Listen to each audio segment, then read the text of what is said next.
আসসালামু আলাইকুম। শুরু করতে যাচ্ছি স্নিগ্ধ বিষ, পর্ব সংখ্যা ৩৩। লিখেছেন সানজিদা আক্তার মুন্নি।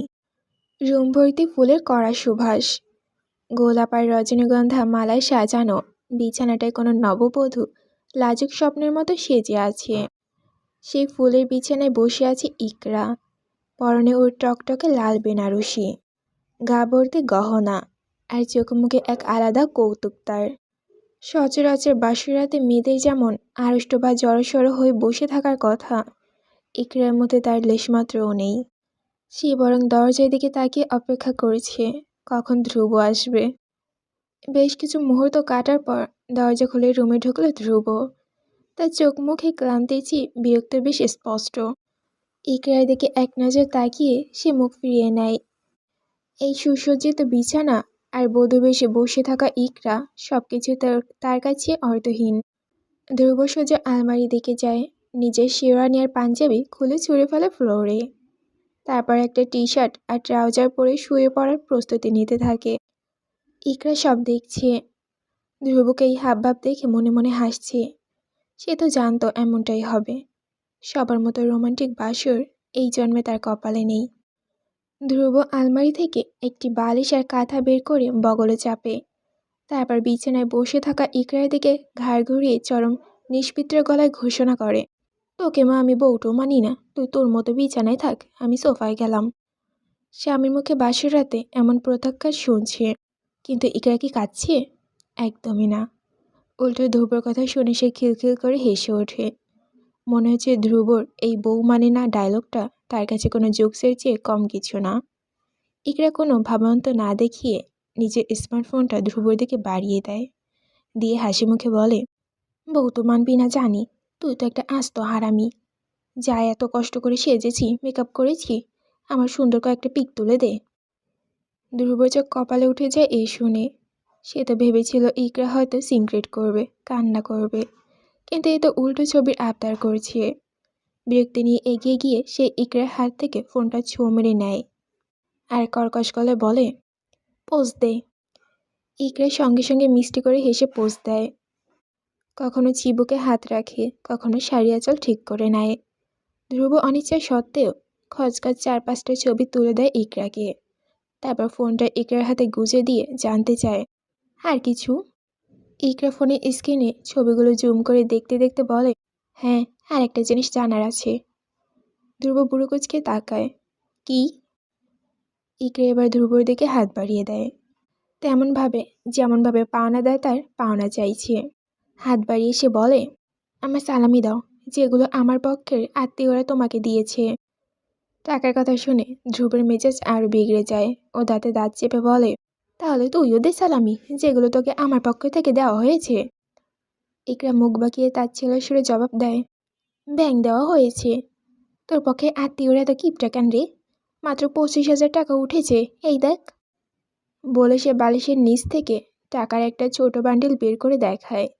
তারপর ঝটকা দিয়ে উঠে দাঁড়ায়। ধ্রুব অপমানটা গায়ে মাখে না, বরং পাল্টায় তার ছেলে ছুড়ে দেয়, ওরে বাপরে, তোর আত্মীয়রা মনে হয় সব মহান দানবীও। আর দানবীর? আমার মাত্র 40,000 উঠেছে, আর ওগুলো আমি তোকে কেন দেব? এগুলো আমাকে দিয়েছে।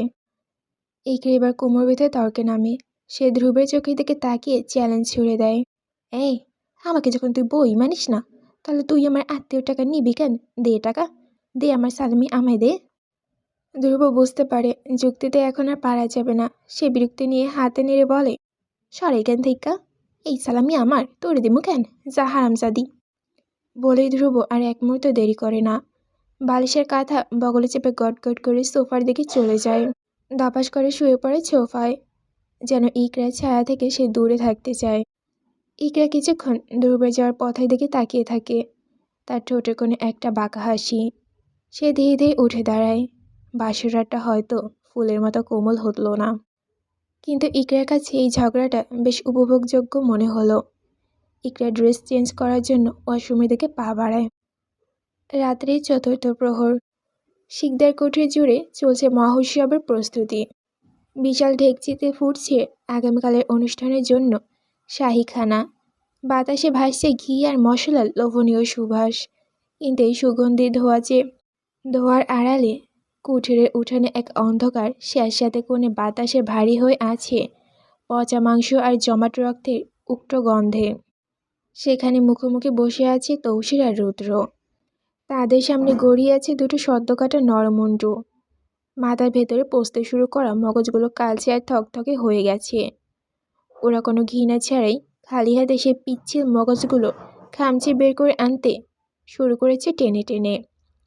ওদের আঙ্গুলের ফাঁক দিয়ে গলে পড়া চটচটে তরল যা সব শব্দে জমা হচ্ছে একটা পুরনো প্লাস্টিকের বালতিতে মগজগুলো। মগজ বের করা শেষ হতেই রুদ্র একটা ভারী হাতুড়ি দিয়ে আঘাত আনে খুলিটার ওপর। মটমট শব্দে কংক্রিটে ভাঙার মতো চূর্ণ বিচূর্ণ হয়ে যায় মানুষের শক্ত হাড়।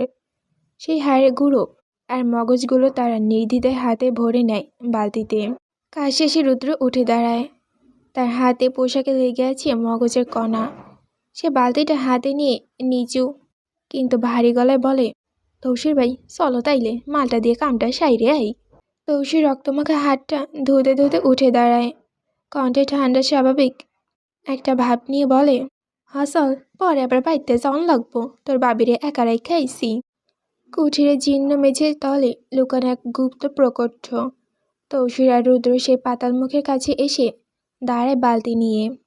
কপাটের পাল্লা সরাতেই একে ঝলক ভ্যাবসা উষ্ণ আর জমাট বাঁধা রক্তের উৎকষ্ট আষ্টা গন্ধ নশারন্ধে আঘাত করে। স্যাঁতস্যাঁতে অন্ধকার সিঁড়ি বেয়ে ওরা নেমে যায় মাটির গভীর জটর একা গোপন নরকে। আবছা ছায়ায় আড়ালে দাঁড়িয়ে আছে অতিকায়া 3টি লৌহ পিঞ্জির। খাঁচার ওপাশে স্থির অস্থিরতায় ফুঁসছে 3টি কাদাকার অবয়ব, আর তারা হলো তৌসিরের পোষা নরখাদক। এরা লালসার কীর্ণক নয়, বরং তৌসিরের জিজ্ঞাসা চরিতার্থ করার জীবন্ত হাতিয়ার। একদা মানুষ থাকলেও এখন তারা আদিম ক্ষুধা আর পাশবিকতার মুহূর্তে প্রতীক। তাদের অন্ন জল তুচ্ছ, তাদের চাই উষ্ণ রক্ত, ঘিলু আর গলিত পশুর পচা মাংসের অবশিষ্ট অংশ। রুদ্র হাতে বালতিটা কাত করে দেয় জং ধরা ফিডিং পাইপের মুখে। মগজ, হাড় আর থরথরে কাঁচা মাংসের সেই বীভৎস কাই পলপল শব্দে নর্দমার মতো খাঁচার ভেতর গড়িয়ে পড়ে। খাবারের ঘ্রাণে খাঁচায় বন্দি প্রেতাত্মাগুলোর মধ্যে শুরু হয় এক পৈশাচিক তাণ্ডব। খাবারের গন্ধে মুহূর্তে খাঁচার ভেতরে শুরু হয় পৈশাচিক উন্মাদনা। নরখাদকগুলো পশুর মতো চারপাশে নেচে ওঠে, ঝাঁপি পড়ে খাবারের ওপর। নিস্তব্ধ ঘরটা ভরে ওঠে হাড় চিবানোর হাড়হিম করা কুরকুর শব্দে। তৌসির ভাবলেশীন চোখে তাকিয়ে থাকে এই বিভৎস ভোজের দিকে। খাঁচার ভেতর এক একটা অভাব বোধ হয় দুঃস্বপ্নের জীবন্ত রূপ। প্রথমজন, যাকে সীমানার ওপাশ থেকে পাচার করে আনা হয়েছে, তার একটা চোখের কৌটো সম্পূর্ণ ফাঁকা, ভেতরটা দগদগে ঘায়ে ভরা। সেখান থেকে হয়তো এখনো চুইয়ে পড়েছে পুঁজ। দ্বিতীয়জনের অবস্থা আরও করুণ। তার কান দুটো গোড়া থেকে এমনভাবে কাটা যে মাথার দুই পাশে শুধু দুটো কালো গহ্বর দেখা যায়। তবে তৃতীয়জনের চেহারা সবচেয়ে ভয়ানক। তার ঠোঁটে চিরে একদম কান পর্যন্ত ফাড়া। খাবার চিবানোর সময় তার মাড়ি আর হলুদ দাঁতগুলো বেরিয়ে আসে এক বিভৎস হাসির মতো। এদের কারুরই শরীরে চামড়ার স্বাভাবিক রং নেই, ধুলো, ময়লা আর জমাট রক্তের আস্তরণের নিচে উঁকি দিচ্ছে অসংখ্য দগদগে ক্ষত। তৌসিরে দেওয়া চাবুকের দাগ আর নির্যাতনের চিহ্নগুলো শরীর জুড়ে দগদগ করছে, কিন্তু সেদিকে ওদের কোনো ভ্রুক্ষেপ নেই। সমস্ত যন্ত্রণা ভুলে ওরা এখন মত্ত মানুষের হাড় চিবিয়ে মজ্জা শুষে নেওয়ায়। তৌসির আর রুদ্র কিছুক্ষণ সেখানে থেকে তারপর বাড়ির উদ্দেশ্যে পথ ধরল। তৌসির বেশ দ্রুত হাঁটছে বাড়ি যাওয়ার জন্য। তৌসিরকে এত তাড়াহুড়ো করতে দেখে রুদ্র বলে, এত তাড়া কিসের তোমার, আস্তে আস্তে হাঁটো না। তৌসির অস্থির গলায় জবাব দেয়, তারা আছে রে, আমার বউ যেই খন্নাস, যদি তাকে ঘুম থেকে উঠে আমি নাই, তাইলে আমার লুঙ্গি খুলে নিব। রুদ্র মুচকি হেসে ওঠে। এমন রূপকথার মতো গল্প আর কী বা হবে। তৌসির মতো বাঘও বউয়ের ডরে মরে। রুদ্র কৌতুক নিয়ে প্রশ্ন করে, আচ্ছা তৌসির ভাই, বউরা কেন সবাই ভয় পায়? বউরা কি এত ভয়ঙ্কর হয়? তৌসির গম্ভীর মুখে বলে, বউ হইল ভয় পাওয়ার শেষ, বউ মানে আতঙ্ক। রুদ্র আতকে উঠে বলে, তাইলে তো বিয়ে করবো না আমি, এত বড় আতঙ্ক নিয়ে বাঁচা যায় না। তৌসির এবার একটু নরম হয়ে রুদ্রকে বলে, বউ যেমন আতঙ্কের তেমন চমৎকারও বটে। চোখের শান্তির জন্য হইলেও একটা বউ ঘরে থাকা দরকার। তাইলে তুমি বলতে চাচ্ছ বিয়ে করা মন্দ না? মন্দ না, যদি না খন্নাস কপালে জুটে। এদিকে নাজা জায়নামাজে বসে আছে। ফজরের নামাজ শেষ। ঘুম থেকে উঠে তৌসিরকে না দেখে সে ভীষণ ভয় পেয়েছিল। সিমরানকে চিনে ধরার পর থেকে নাজের একা থাকতে পারে না। মনে হয় ওর পেছনে কেউ দাঁড়িয়ে আছে, কেউ তাকে অনুসরণ করছে। এক অজানা আতঙ্কে সে নিস্তেজ হয়ে পড়ে। পুরো ঘর জুড়ে সে একা, মনের ভেতর জিনের আতঙ্ক। অনেক কষ্টের নিজেকে বুঝিয়ে উঁচু করে তাহাজ্জুদে বসেছিল।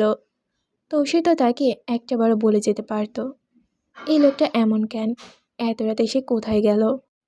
নাজা মনে বারবার একটা কথাই উকি দিচ্ছে, সে নিশ্চিত কোনো বেগানা নারীর কাছে গেছে। কিন্তু পরক্ষণে নাজার সেটা মানতে চায় না। তৌসির এমন নয়, তার চোখের চাহনি নাজার কখনো চৈতন্যহীনার ছোঁয়া পায়নি। সে যদি তেমনই হতো তবে বিয়ের এতদিন পরেও নাজা কুমারী থাকতো না। নাজা নিজেকে সান্ত্বনা দেয়, তৌসির হয়তো অন্য কোনো অপকর্মে গিয়েছে।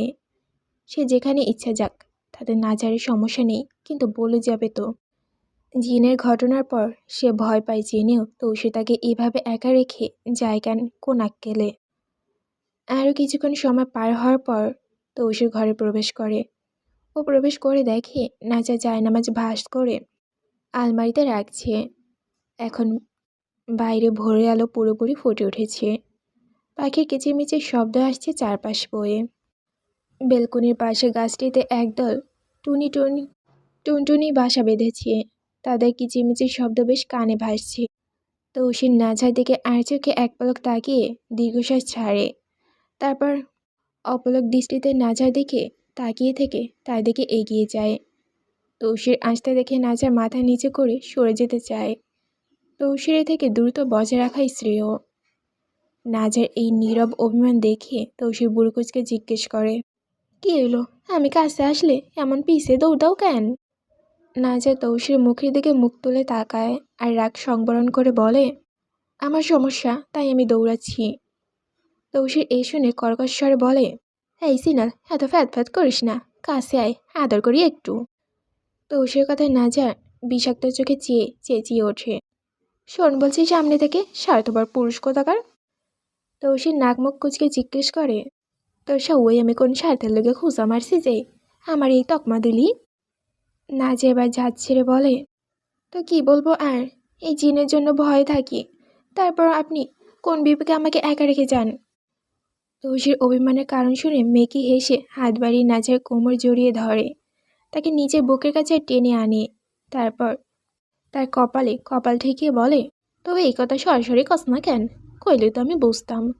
আমি তোর জামাই, তোর যখন যা মনে হইব আমরা তখন তা ফট করে কইয়ে দিবি। এই জিলাপির প্যাসের মতো কথা, সুদাসটা সিনাল। তৌসির মুখে এই মধুর বাণী শুনে নাজার বৃত্তৃষ্ণা নিয়ে বলে, নির্লজ্জের মতো গালাগালি করছেন কেন? লজ্জা শরম নেই? না, নাই, জন্মের সময় কাপড় ছাড়াই জন্মাইছি, তাই লজ্জা নাই। এইটা বলে তৌসির নাজারকে আর কিছু বলার সুযোগ দেয় না। তার নরম ঠোঁট জোড়া নিজের আয়ত্তে নিয়ে নেয়। নাজার আর বাধা দেয় না, আবেশে চোখ বুঝে নেয়। তার নরম গালে তৌসির খোঁচা খোঁচা দাড়ি গেঁথে যেতে থাকে। তৌসির দাড়ি সবসময় ক্লিন শেপ করে না বলেই নাজাকে বারবার এমন খোঁচা খোঁচা দাড়ি আঘাত সইতে হয়। তৌসির নাজার ঠোঁট আঁকড়ে ধরা অবস্থাতেই অত্যন্ত ধীর হাতে তার কামিজের কাঁধ নামিয়ে দেয়। এরপর বক্ষ বন্ধনীর ফিতে সরিয়ে নিয়ে নাজার উন্মুক্ত কাঁধ ও গলায় নিজে মুখ নামিয়ে এনে প্রগাঢ়ভাবে চুমু খায়। তৌসির তপ্ত ওষ্ঠ যখন নাজারের কোমল গ্রীবারে ঠেকে, নাজা মুহূর্তে স্থিত হয়ে যায়। তার শরীরে প্রতিটা স্নায়ু এক অদ্ভুত বিদ্যুৎ তরঙ্গে বয়ে নিয়ে যাচ্ছে। সে ধীরে ধীরে চোখ বুজে ফেলে। এই অবর্ণীয় অনুভূতিটাকে সে নিজের অন্তরে বন্দি করে রাখতে চায়।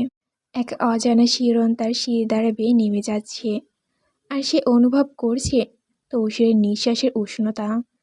নাজা চোখ বুজে তৌসিরের কোমর দুই হাতে রেখে তার পাঞ্জাবি খামচা ধরে জোরে জোরে শ্বাস নেয়। তৌসির ভেবেছিল নাজা হয়তো তাকে সরিয়ে দেবে, কিন্তু সে তা না করে বরং সায় দেয়। তৌসির এটা অনুভব করে নিজেকে আর সে ধরে রাখতে পারবে না। অনুমতি যখন পেয়েই গেছে তখন বাধা কিসের? আজই অবেলায় নাজার অবহেলা আর দূরত্ব সমাপ্তি হোক।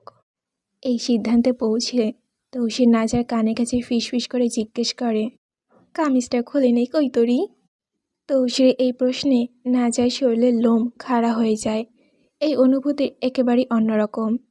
ভয়ে, লজ্জা আর সংকোচে তার বুক ধড় করে কাঁপছে। নাজার মনে হচ্ছে এক ঝলক তপ্ত হাওয়া আচমকা তার শরীরে বিদ্যুৎ খেলে দিয়ে যাচ্ছে। তার নিঃশ্বাস বন্ধ হয়ে আসছে। কেন জানি ক্ষণিকের জন্য লজ্জা আর আবেশে নাজার গাল দুটো রক্তিম হয়ে ওঠে। ঠিক যেন গোধূলির আকাশে সূর্যকে বিদায় জানানোর সময় রাঙা হয়ে ওঠে। নাজা নিজেকে সংযম করে তৌসির কথায় জবাবে মাথা নেড়ে উত্তর দেয়, খুলে নিন। তৌসির হেসে ওঠে। এই উত্তরে সে পরম তৃপ্তি পায়। বিয়ের এতদিন পর আজ বউকে নিজের মতো করে পাবার এই আনন্দে সে কোথায় রাখবে, কোথায় যাবে এই আনন্দ নিয়ে? তৌসির যখন আলিঙ্গনের আরও এক ধাপ এগিয়ে যাবে, তখন খোলা দরজায় চৌকাঠে এসে দাঁড়ান তাদের রোমান্সের দুশ্মন অর্থাৎ বিবিচান। উনি দাঁড়িয়ে তৌসিরকে আওয়াজ দেন, তৌসির বাইরে আয়, পরে বউয়ের লগে লটকালটকি করবি। তৌসির এতটুকু শুনে স্তব্ধ হয়ে যায়। দীর্ঘদিনের জমানো উষ্ণতা ঝরাতে নিচ্ছিল সে, কিন্তু মুহূর্তে বুক ধুকধুক করা সেই টান টান আওয়াজটা বন্ধ হয়ে যায়। তৌসির স্তব্ধ কাটিয়ে নাজার কামিজটা পুনরায় তার কাঁধে তুলে দিয়ে ফিসফিস করে বলে, যাই এখন, পরে না হয় এই কাজ চলমান রইবে। নাজা তৌসির কোমর ছেড়ে দেয়। তৌসির নতদৃষ্টি নিয়ে বিবিজানের সাথে চলে যায়। নাজা তার দিকে আর তাকায় না। তার মনে হতে থাকে তৌসির কাছে সে মূল্যবান নয়। তৌসির তার সঙ্গ পাওয়ার জন্য মোটেও আকুল নয়। নাজা কি করবে? সে যাই মেনে নিতে চায় তাই ধ্বংস হয়ে যায়। সে তৌসিরকে নিজের নিয়তি ভেবে মেনে নিয়েছিল। ভেবেছিল তৌসিরের সাথে সাধারণ একটা সংসার শুরু করলে হয়তো সে তালহা নামক মিঠা বেদনাকে ভুলতে সক্ষম হবে। কিন্তু তৌসিরের এই সিদ্ধান্ত তাকে শান্তি দিল না। নিজের অনিচ্ছায় সে তৌসিরের কাছাকাছি যাচ্ছিল এই ভেবে যে ঘৃণা থেকে না হয় একটু ভালো লাগা জন্ম নিক। মহাপ্রলয়ের ভালোবাসা না হোক, একটুখানি তো হোক। তবে তা বোধ হয় সম্ভব নয়। নাজা দীর্ঘশ্বাস ছেড়ে ঘরের চারিদিকে তাকায়। নিজের বোকা বোকা ভাবনাগুলোর জন্য নিজে বড্ড তুচ্ছ মনে হতে থাকে তার। সে ঠিক করে সে আর তৌসিরের কাছে যাবে না। তার স্বাদ মিটে গেছে। নিজের খুব বেহায়া মনে হচ্ছে আজ। নাজা বুঝল তার আসলে কোনো গতি নেই। যাকে আপন ভাবে সেই তাকে এভাবে অবহেলা আর তাচ্ছিল্য করে। দীর্ঘশ্বাস ছেড়ে ওড়নাটা গায়ে টেনে নিয়ে নাজা বিছানা গোছাতে শুরু করে। অন্যদিকে বিবিজান তৌসিরকে ডেকে আনলো। তাতে তার কিছু এসে যায় না। তার মনটা নাজার কাছে পড়ে আছে। এতদিনে একটু সুযোগ পেল আর সব কিছু হাওয়ার মিশিয়ে গেল কিছু হবার আগেই। বিবিজান তৌসিরকে নিয়ে সোজা কুঠুরে যান। একদল মাফিয়া এসেছে তাদের সাথে সাক্ষাৎ করাতে। মাফিয়াদের সাথে আলাপ আলোচনা শেষে তৌসির বাড়ি ফিরে দেখে রুমে নাজা নেই। তৌসির হতাশ হয়ে বিছানায় বসে পড়ে। তারপর পা ঝুলে বিছানায় শুয়ে পড়ে। তিক্ত কণ্ঠে বলে, সাউয়ার কাম বউয়ের লাগে একটু ঘষাঘষি করতেও দেয় না বাগা। এটা বলে তৌসির শুয়ে থাকে। কিছুক্ষণ পর নাজা রুমে এসে এক কাপ রং চা দেখা যায় তার হাতে। বিবিজান তাকে চা নিয়ে তৌসির কাছে যেতে বলেছেন। তৌসিরকে বিছানায় ছন্নছাড়া হয়ে শুয়ে থাকতে দেখে সে এগিয়ে এসে পাশে দাঁড়ায় এবং বলে, নিন, চাটা খেয়ে নিন। এতটুকু বলে চাটা খাটপাশির উপর রেখে সে চলে যেতে উদ্যত হয়। তাকে চলে যেতে দেখে তৌসির তৎক্ষণাৎ উঠে বসে। নাজার ওড়নার কোণাটা টেনে ধরে তাকে আটকায়। নাজা থেমে গিয়ে বিরক্তি নিয়ে ঘাড় হেলে তৌসির দিকে তাকায় এবং বিতৃষ্ণা নিয়ে শুধায়, কি হলো? তৌসির উঠে দাঁড়িয়ে নাজের ওড়নার কোণা আঙুলে প্যাঁচাতে প্যাঁচাতে তার নিকট এগিয়ে গিয়ে বলে, আমার কাছে এসে বসো না একটু। এখন এসব বিড়িং করতে পারবো না। রান্নাঘরে অনেক কাজ আছে, ছাড়ুন। এটা বলে নাজা জারি মেরে ওড়না নিয়ে চলে যেতে চাইলে তৌসির পেছন থেকে ডেকে ওঠে, হেই সিনাল, কই যাস? একটু কাছে আয় না, কই তোরি? তৌসির মুখে গালি শুনে নাজা থেমে গিয়ে তার দিকে ফিরে দাঁড়িয়ে তীক্ষ্ণ সুরে বলে ওঠে, এখন কিন্তু আমার শোল জ্বলছে তৌসির। তৌসির নাজের এই কথার জবাবে টিটকারি মেরে জবাব দেয়, জ্বলবই তো, যে শরীরে জামাইয়ের ছোঁয়া থাকে না সেই শরীর তো জুইলে সারকার হইয়ে যাইব।